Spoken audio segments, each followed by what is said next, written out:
La présentation suivante est sur la RSE. Un sujet actuel, je dirais pas sensible, mais du moins où chacun a ses sensibilités, ce qui est un petit peu différent.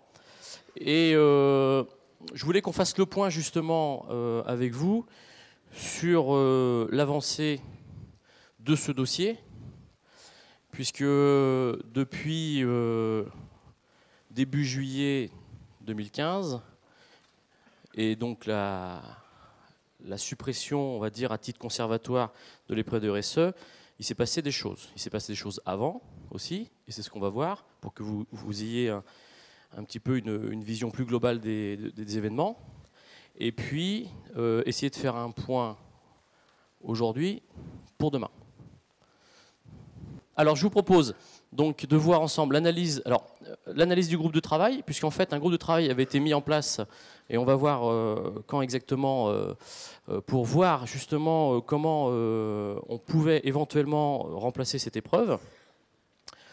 Faire un point après sur le devenir, et puis c'est surtout la conduite demain, quoi, parce que vous êtes tous soit ici des formateurs de niveau 4, ou soit des gens prétendant être formateurs, ou soit même des gens qui prétendant au niveau 4.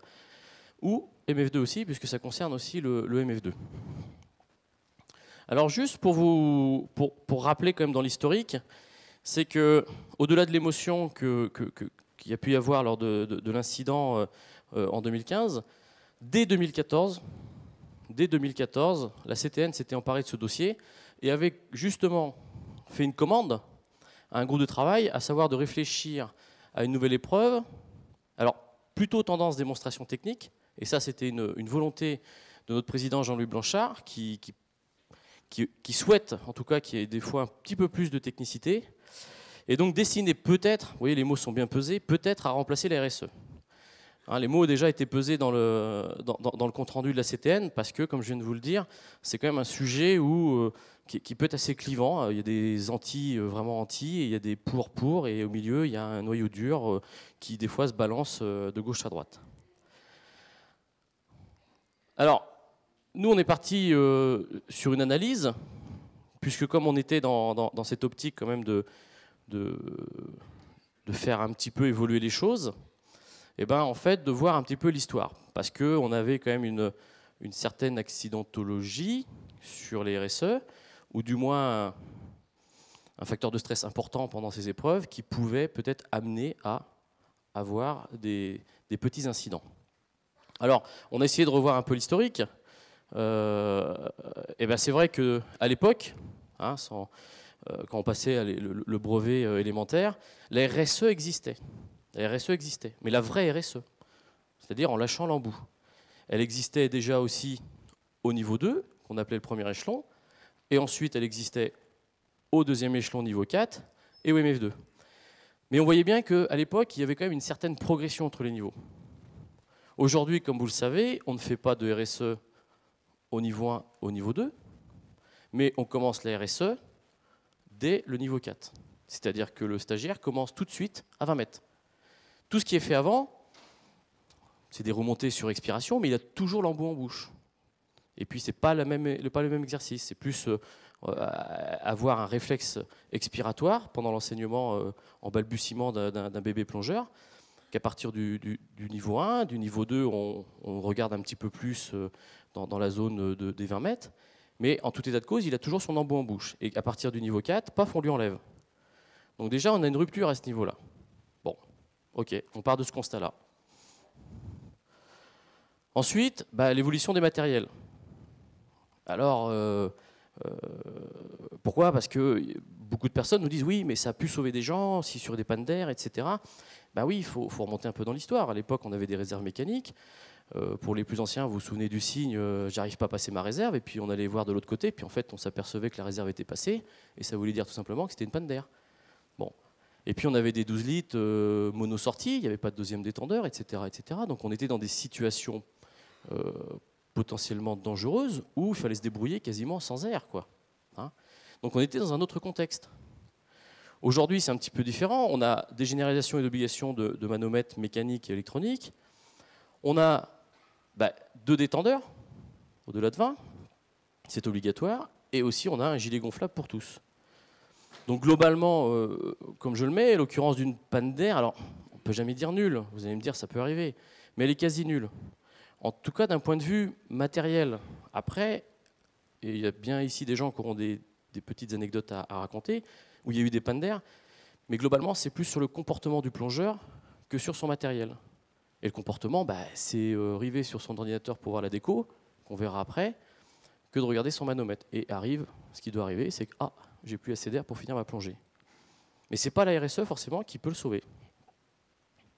Alors l'évolution réglementaire, c'est un petit peu plus petit, mais c'est juste un rappel du code du sport que je crois que vous connaissez tous par cœur, hein, et je l'espère.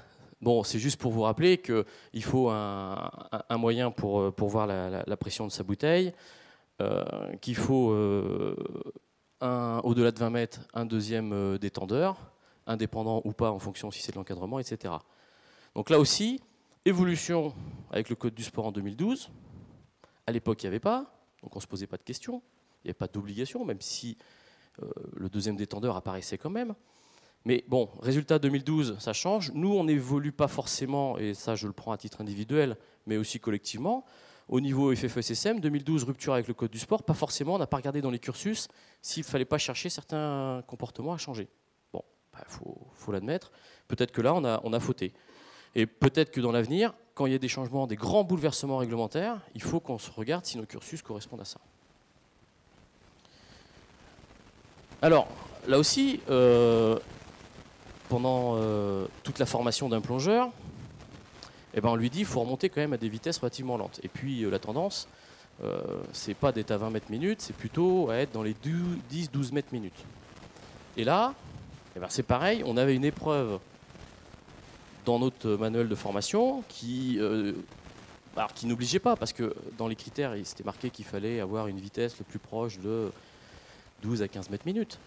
Mais si on se mettait dans la situation la minimaliste, hein, pour la personne qui a du mal à faire cette épreuve et qui va taper juste le mini, on avait des personnes, vous voyez, qui montaient à 21,25 mètres minutes.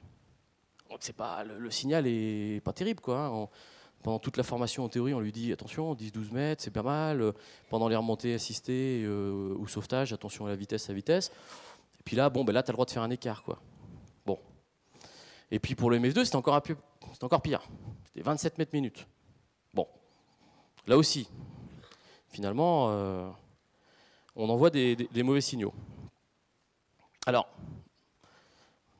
un sujet sensible, parce que voilà, on nous le remettait souvent sur la table. Oui, mais combien de fois la RSE a pu sauver des vies? Oui, d'accord, c'est vrai.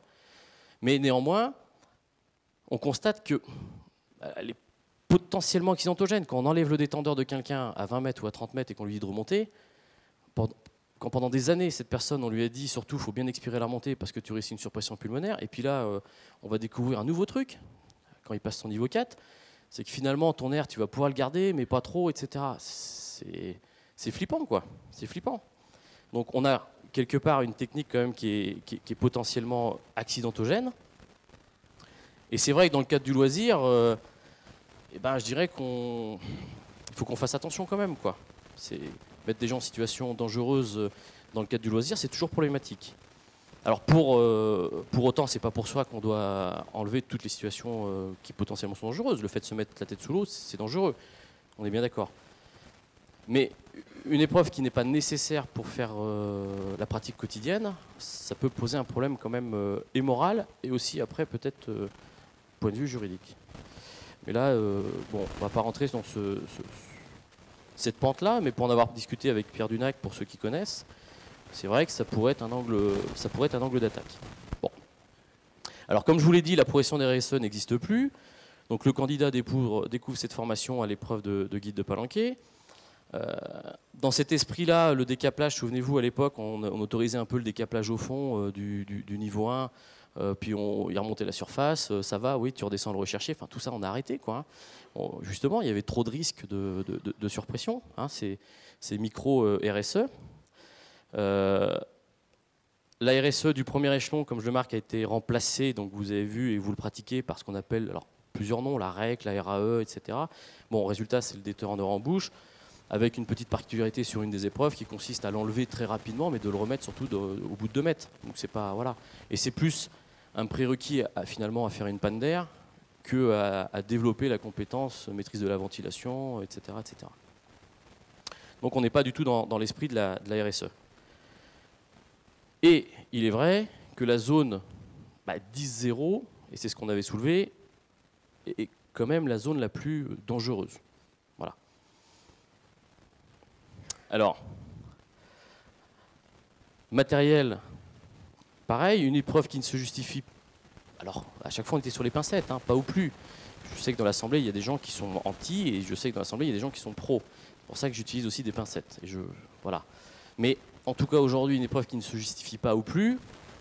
En tout cas, au niveau matériel, je vous l'ai dit tout à l'heure, il y a eu une évolution. Voilà. Il y a une évolution réglementaire, il y a une évolution des pratiques, conception comme des contenus, formation des plongeurs qui sont plus par rapport aux prérogatives des compétences, que de la technique pure. On n'est plus dans le système où la plongée venait en partie du côté militaire, etc. Elle est maintenant vraiment dans le loisir pur. Et donc, il faut qu'on fasse attention. On a un public très hétérogène, on est tout public, et on doit y faire attention.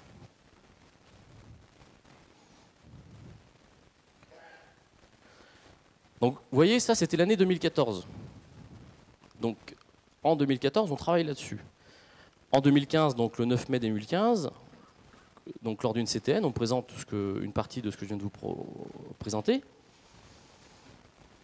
Et donc, on propose de remplacer la RSE par une démonstration technique visant à contrôler plutôt la maîtrise de la flottabilité. Voilà. On s'aperçoit que dans nos cursus de formation, il est vrai que ce sont des choses qui sont faites régulièrement, mais qu'il y a des gros manques quand même lors de pas de la formation, mais lors des examens niveau 4, on s'en rend compte. On s'en rend compte aussi lors du MF1 et on s'en rend compte lors du MF2. Or, c'est quelque chose qu'on pratique normalement régulièrement, mais il y a des gros manques. Alors on se dit, pourquoi pas aller dans cette voie-là. C'est quelque chose qui globalement faisait le consensus de beaucoup de régions. Donc c'est pour ça qu'on a travaillé dans ce sens-là. Et donc, nous, on proposait, lors de cette CTN de mai 2015, un projet qui était donc de faire une remontée contrôlée individuelle.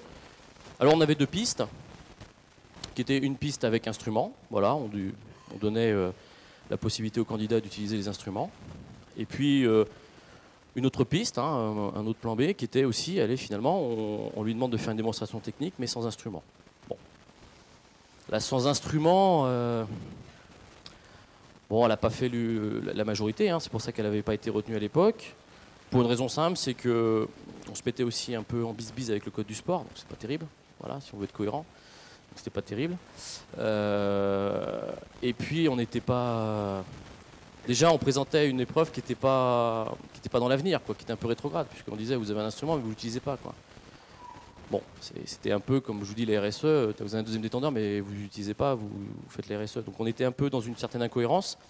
Et donc celle avec instrument était plutôt celle qui était en voie d'être acceptée. Voilà. Donc démontrer capacité à utiliser bien sûr les éléments extérieurs, c'est ce qu'on mettait dans les critères, avec une remontée de la palanquée en toutes circonstances et en toute sécurité. Elle permettait de démontrer la capacité quand même à maîtriser son matériel, et particulièrement bien sûr son gilet et sa ventilation. C'était quand même une épreuve de démonstration technique, puisque les critères d'évaluation qu'on avait mis en place étaient quand même très restrictif et dans un entonnoir. Parce que vous allez me dire, faire ça de 25 mètres jusqu'à 0 mètre, il y en a dans l'Assemblée qui vont me dire c'est du niveau 2.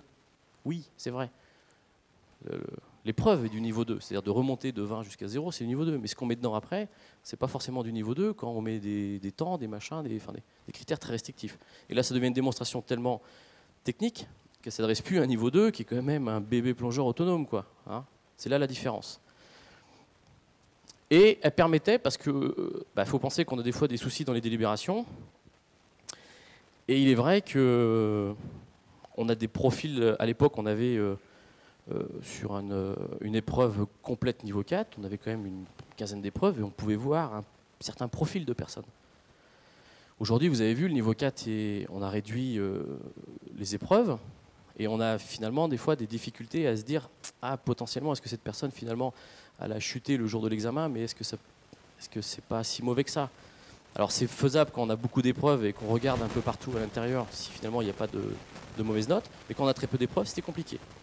Voilà. Donc ça permettait d'avoir une identification des profils. Et puis, le souci, c'est, comme je vous le marque, événement extérieur. C'est-à-dire que d'une situation où les gens étaient, où on était tous posés, est arrivé un incident majeur sur la base fédérale de Tour-la-Ville, lors d'un stage MF2 et sur une remontée sans embout. Avec, quand on l'apprend en tout cas le fin juin, un plongeur dans le coma et un pronostic vital engagé, qui suscite l'émotion. Forcément, évidemment, on est, comme je vous le disais, on est sur une épreuve d'entraînement, de loisirs, quelqu'un qui se blesse sur un truc. Enfin voilà, c'est difficile d'accepter. Enfin, moi, je trouve que c'est compliqué intellectuellement de l'accepter. Bon, mais vous voyez bien que ça parasite comme quelque part, parce qu'on devrait travailler maintenant dans l'émotion. Voilà, on n'était plus dans une situation assagie où on avait le temps de préparer quelque chose. On commence à travailler dans l'émotion. 24 juin, pas 2016 bien sûr, mais 2015, excusez-moi. Donc dans la foulée, suite après, vous voyez bien, ça part en cascade, les réseaux sociaux, etc. Et je dirais presque une obligation au président de la CTN de demander au président de la Fédé, Jean-Louis Blanchard, une demande de mesures conservatoires concernant ces épreuves. Bon. Et qu'est-ce qui se passe?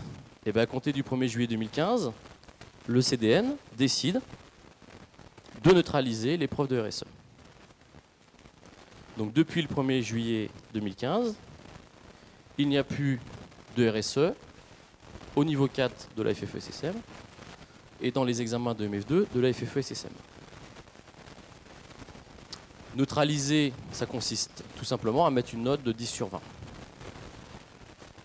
Mais c'est plus compliqué que ça de mettre une note de 10 sur 20 sur les RSE. Alors, physiquement, c'est facile, on met 10. Mais je vous renvoie au groupe dans lequel il y a RSE. Il n'y a que 2 épreuves. La RSE et le mathlotage. Et mettre 10 sur 20 à l'RSE, c'est dire au candidat, maintenant, tu n'as plus le droit à l'erreur au mathlotage. Parce que, en fait, si on lui met 9 sur... il est... Voilà. Donc, quelque part, ça, indirectement, on a neutralisé l'ensemble du groupe. Bon, vous voyez, les conséquences sont un peu plus importantes que ça. Donc, les candidats n'ont pas passé cette épreuve. Cette décision s'applique tant que le comité directeur national n'aura pas modifié la présente résolution. Aujourd'hui, au moment où je vous parle, cette résolution n'a pas été modifiée. Voilà. Donc, on nous demande d'accélérer les travaux. Et oui, parce que le CDN nous dit qu'elle est neutralisée, mais qu'on attend les résultats de la commission technique nationale et les travaux engagés pour savoir en octobre, lors d'un CDN, ce qu'on va faire et si finalement cette nouvelle épreuve va remplacer les RSE. Bon, donc nous, groupe de travail, on se dit ça va, l'émotion est là, mais peut-être qu'on va pouvoir continuer de travailler. Donc, ce que je vous ai présenté tout à l'heure, mais un peu plus dans le détail, adopté quand même à l'unanimité par l'ensemble des présidents de CTR, donc c'est quand même quelque chose. Hein. Moi, la Polynésie, bon, mais c'était pour une autre raison. Et on nous demandait juste d'affiner certains critères. Voilà. Donc c'était, la copie dans l'ensemble était plutôt bonne, hein, pas 20 sur 20, mais un petit 18. Et il y avait 2-3 choses à revoir. Donc tout semblait bien s'engager.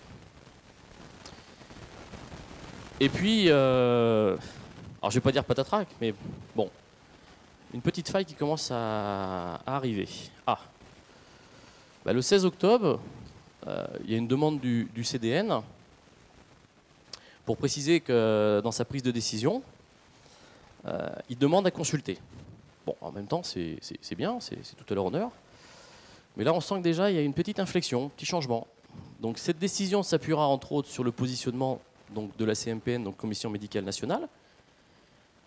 Elle s'appuiera sur le positionnement du Collège des instructeurs nationaux. Et en dernier ressort, puisque c'est celui-là qui quand même compte le plus, c'est les avis des présidents de CTR. Ce que nous avons fait, nous, par l'intermédiaire des présidents de CTD et du collège régional en ce qui concerne notre région, et c'est ce qui a été fait dans l'ensemble des régions, que ce soit dans, je parle pour Eric, mais c'est ce qui a été fait, et c'est ce qui a été fait sur Paris, etc.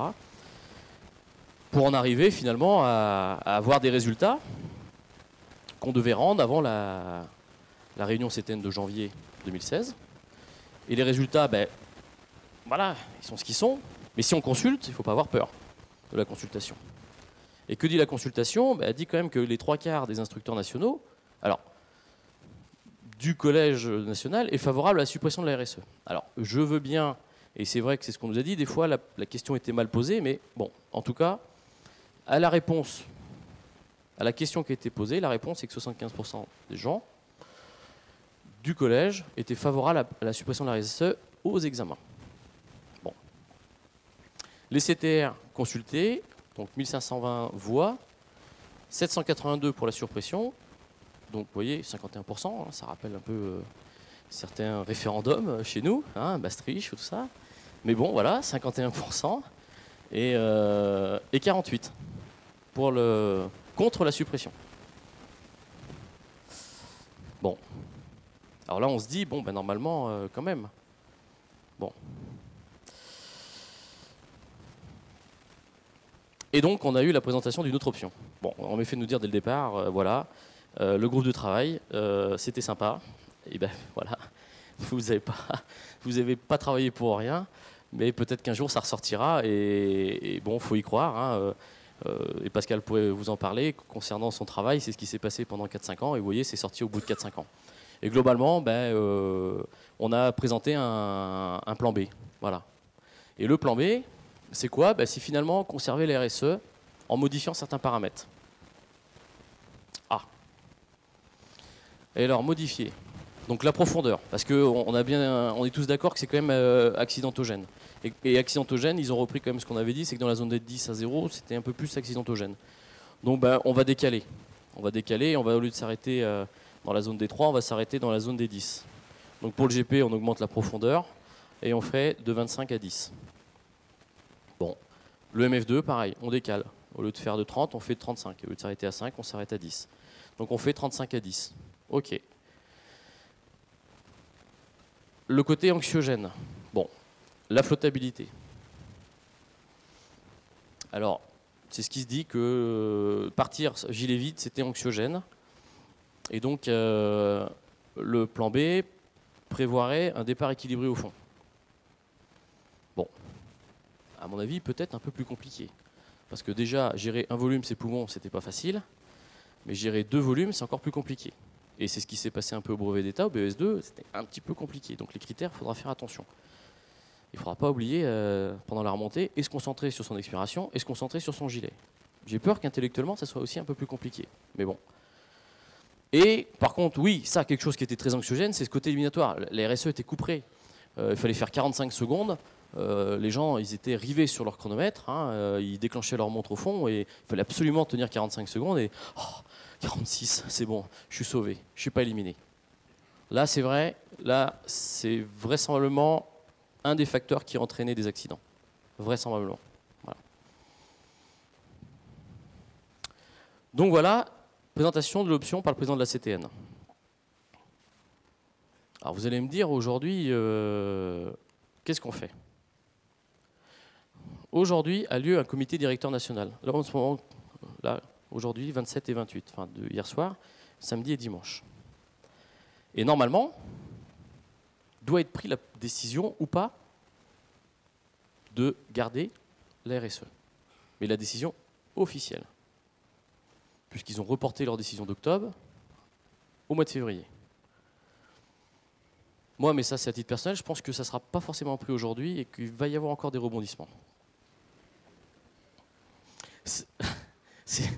Non, mais c'est un sujet, comme je vous dis, hein, qui est très clivant au niveau des moniteurs, au niveau national. Donc forcément, il y a du lobbying d'un côté, il y a du lobbying de l'autre. Alors des fois, il y en a un peu plus, donc ça, hop, ça émerge. Et puis les autres prennent du poil de la bête, donc ça redescend. Donc, on va voir. Néanmoins, aujourd'hui, vous êtes des formateurs. Vous êtes des formateurs de niveau 4, des formateurs de moniteurs pour certains, et de MF2, et donc vous devez savoir où est-ce que vous allez. Et c'est ça qui est important. Donc, le CDN doit en ce moment décider ou non du maintien de la RSE. Alors, s'il est maintenu, il restera à affiner les critères par rapport à ce que je vous viens de dire, hein, qui sont pour l'instant à titre projet. Mais il faudra bien sûr affiner ces critères. Donc, hop, sploung, un groupe de travail a été créé pour faire des critères. Voilà. Sinon, on ne sait jamais, sinon, si le lobbying des noms passe, et ça peut arriver, peut-être que l'épreuve proposée précédemment va réapparaître. Mais peut-être pas. Voilà. En tout cas, ce qu'il faut que vous reteniez, c'est que pour 2016, l'épreuve de RSE, aujourd'hui où je vous parle, est neutralisée et elle le sera jusqu'à la fin de l'année. Ça, c'est sûr. C'est sûr pour une simple et bonne raison, c'est que même si on passait sur le maintien de la RSE avec les petites conditions que je vous ai dit et puis les critères à affiner, les critères seront décidés qu'en CTN de mai pour être entérinés en CDN de juin, mais entre-temps, il y a eu des examens niveau 4 et MF2. Et si on veut être pour tout le monde à pied d'égalité, on ne peut pas, sur une session, avoir fait une RSE ou pas, et puis sur une autre session, une RSE ou pas. Imaginez, il y en a un qui est éliminé sur un, et 15 jours après, finalement, il aurait pu l'avoir. Et je sais que c'est arrivé. Je ne sais pas où elle est, mais elle le sait. Ah si, je la vois, voilà. Un petit clin d'œil. Donc, pas de changement d'ici la fin 2016. Et ça veut dire derrière, donc pour les formateurs, pas d'aptitude à présenter. Vous savez qu'on doit faire des aptitudes à la présentation de l'épreuve pour les examens. Donc, aptitude pour le niveau 4 et pour le MF2. Et donc, pas d'aptitude. Et derrière, si je dis pas d'aptitude, ça veut dire pas de formation. Je ne l'ai pas écrit, c'est pas que j'ai peur de l'écrire, mais vous comprenez bien qu'il y a une décision d'un comité directeur national qui pour l'instant, à titre conservatoire, a arrêté cette épreuve. Si vous faites de la formation de RSE et qu'il arrive un incident, ça peut être contrariant. Si l'avocat de la famille adverse, regardez, vous ne pouvez pas ignorer. Alors, ils vont nous demander le listing de ceux qui étaient présents. Et qu'est-ce que vous avez dit pendant ce colloque? Vous voyez, ça peut être compliqué, ça peut vous mettre en situation désagréable. Donc moi, je pense qu'il ne faut pas faire de formation tant que le CDN ne s'est pas prononcé définitivement sur cette épreuve. Une fois que ça sera acté une bonne fois pour toutes, on reprendra nos formations. Moi, je ne vous conseille pas de le faire pour l'instant. Donc 2016 sera une année blanche, morte pour la RSE. Donc pas d'attestation, pas aux examens, et donc pas de formation. Voilà le petit point pour la RSE. Hein, je tenais à vous faire cela parce que, comme je vous l'ai dit, au-delà de l'émotion que ça a suscité dans le département et au niveau national, il fallait juste que vous compreniez quand même qu'on était sur un chantier qui était plus profond et sur un travail de fond et qu'en fait, quelque part, les événements nous ont perturbés et que ça a fait l'inverse de ce qu'auraient souhaité les gens. Voilà. Donc je vous remercie de votre attention.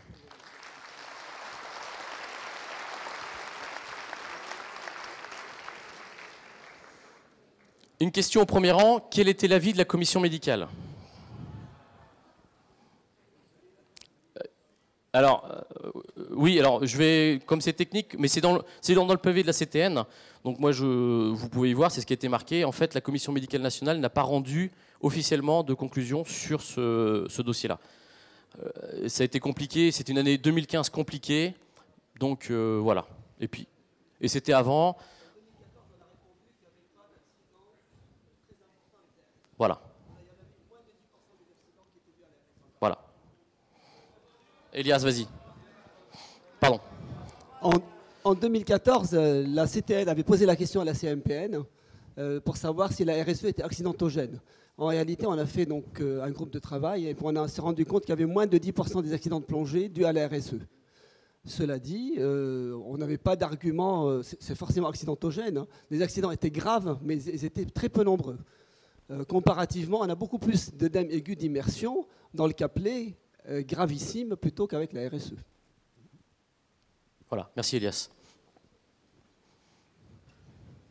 Oui.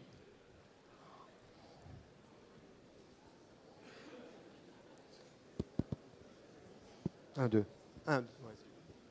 Oui. Le comité départemental 35 avait donc posé la question justement ce que pensaient les moniteurs de cet exercice. Et moi, je sais que personnellement, je suis favorable parce que je pense que c'est quand même un exercice d'aisance. Mais pour diminuer le côté anxiogène, j'avais suggéré c'est que cet exercice puisse être fait, mais en dehors de la période d'examen, peut-être par exemple dans les 3 mois avant, et validé de façon consciencieuse, comme avait dit Pascal Yann, pour tout ce que l'on valide, que cet exercice, pour moi, c'est vraiment un exercice d'aisance qui ne vient pas en début de formation d'un niveau 4, et puis sans insister. Il faut diminuer. L'examen reste anxiogène. Hein, c'est ce que tu as dit, etc. Tout à fait. Alors, bien sûr qu'on s'est posé cette question. En fait, de savoir si une épreuve, on la garde en formation, mais on ne va pas jusqu'à l'évaluation. Mais je vois déjà devant vous les sourires. Quelque chose qui, enfin, c'est humain. Quelque chose qui n'est pas évalué. Ça va mourir tout doucement, en fait. Puisqu'on ne l'évalue pas à l'examen. Et vous êtes tous, comme moi, comme la plupart ici, pressés par le temps. On a de moins en moins de disponibilité ou autre. Et si on peut s'épargner de faire ça parce que ce n'est pas évalué, voilà. Alors, c'est compliqué. C'est compliqué. Oui. Ah. Les autres fédérations, ils nous suivent. On est délégataires.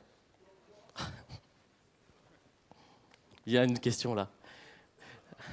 Non, alors, je vais vous dire, parce que moi j'y suis issu, la sécurité civile, dans les formations sapeurs-pompiers professionnels de plongeurs, la RSE a été arrêtée il y a, de mémoire, 5-6 ans. Voilà. Bon. C'est un exemple. Voilà. Non, mais c'est voilà. Oui, pardon.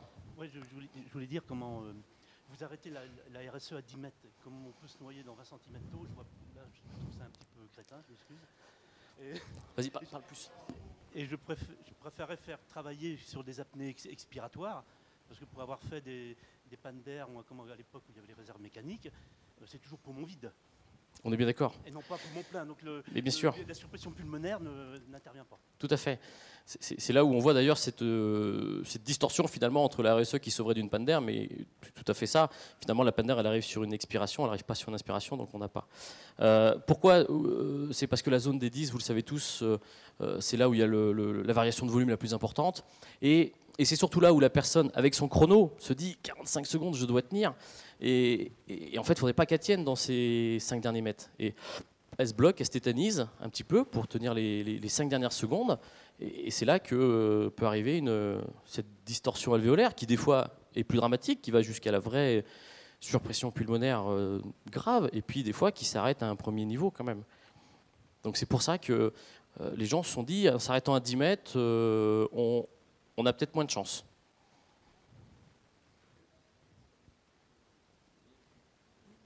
Oui. Je voudrais parler du chronométrage de l'épreuve. Deux points. Est-ce que l'introduction du chronométrage a entraîné davantage d'accidents, premièrement? Et deuxièmement, est-ce que dans votre réflexion au niveau national, vous envisagez de faire disparaître cette notion de chronométrage qui, à mon avis, est source d'anxiété quand même pour le candidat?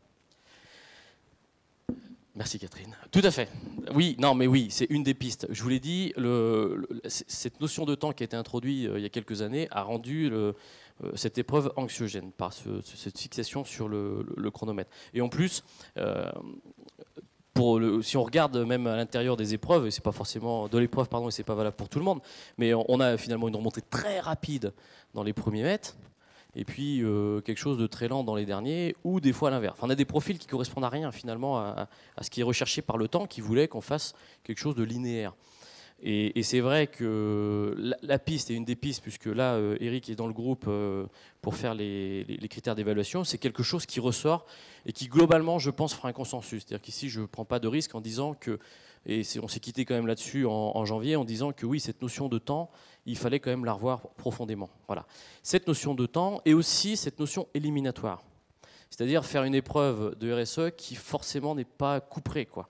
C'est-à-dire avoir une pondération de notes par d'autres critères qui font que c'est pas forcément couperé si la personne ne va pas jusqu'au bout. Hein.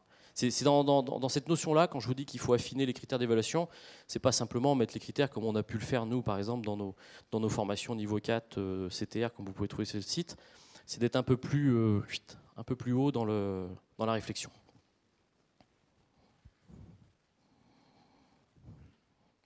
Une dernière question. Ah non. Alors, c'est parti. Donc 2 autres alors. À moins que ce soit la même. Pas forcément. Je voulais savoir si dans la réflexion, ça n'a pas été exposé là par clarté, mais si vous avez pris en compte dans l'enseignement le nombre de yo-yo dans l'encadrement que ça impose aux moniteurs, l'exercice de la RSE. Ça renvoie aux ateliers verticaux avec les recommandations de la CTN, donc 4, maxi, 2 enfin dans la zone des 20 et 2 dans la zone des 40. Oui, c'est vrai.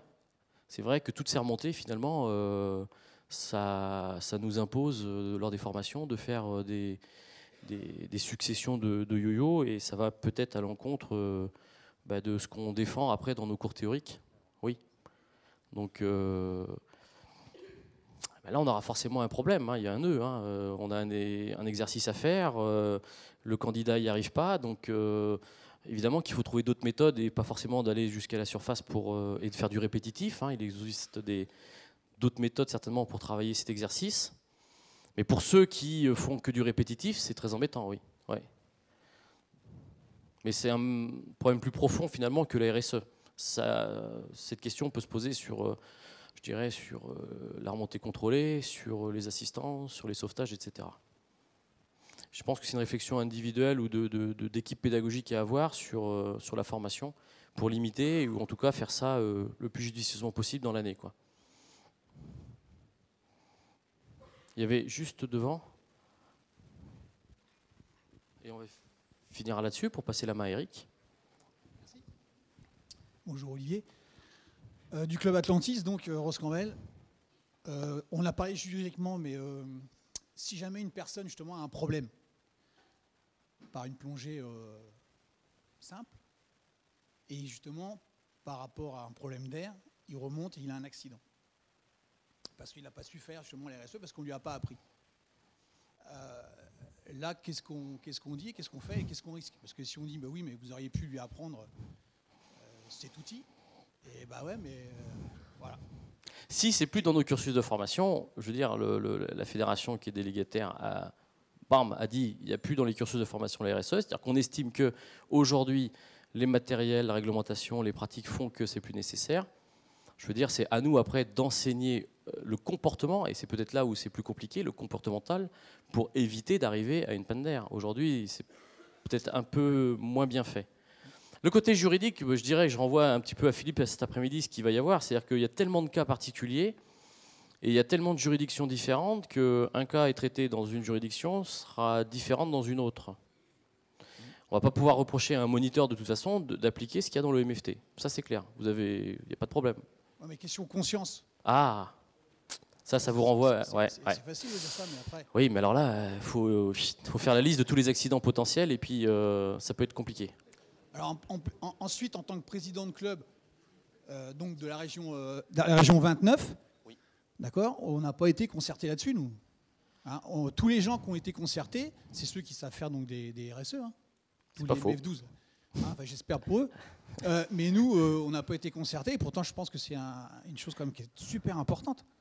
Tout à fait. C'est pour ça que je voulais qu'on aborde ce sujet ici. Déjà pour vous mettre au courant de ce qui se passe, et puis de savoir où est-ce qu'on en est sur ce truc-là. Après, comme je vous dis, c'est un sujet qui est tellement, et je répète ce que je dis, clivant, que de toute façon, dans cette assemblée, si on faisait un sondage, on aurait la moitié-moitié quasiment. Et globalement, sur la région, c'est ce qu'il est ressorti. Voilà. Alors, un petit peu plus, 60, 40, un truc comme ça. Enfin, à peine. Alors, voilà. Si on parle de sondage, moi, j'aimerais bien savoir, justement, dans tout ce... Non, attends. On peut, vas-y. Là, on est tous des moniteurs, d'accord ? Il y a peut-être des gens qui ont des enfants qui vont sans doute plonger. Est-ce que, justement, vos enfants, vous n'allez pas leur apprendre la RSE ? Ah.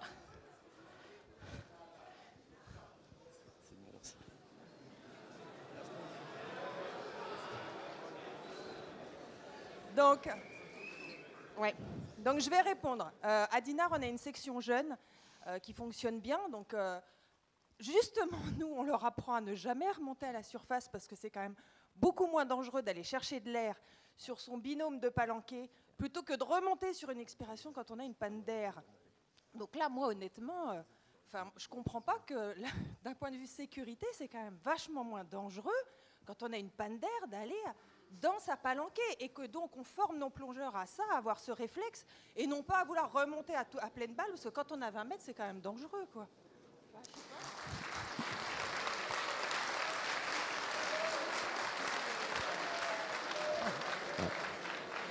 Donc, pour finir, vous voyez bien que c'est un sujet qui est clivant, je le répète, et vous avez toutes vos propres convictions sur la RSE. Sachez qu'au niveau national, ça bouge. Retenez qu'en 2016, on est sur une épreuve qui est gelée en termes d'évaluation, en termes de prérequis pour l'examen et indirectement de formation. Voilà, je vous remercie. On va passer maintenant sur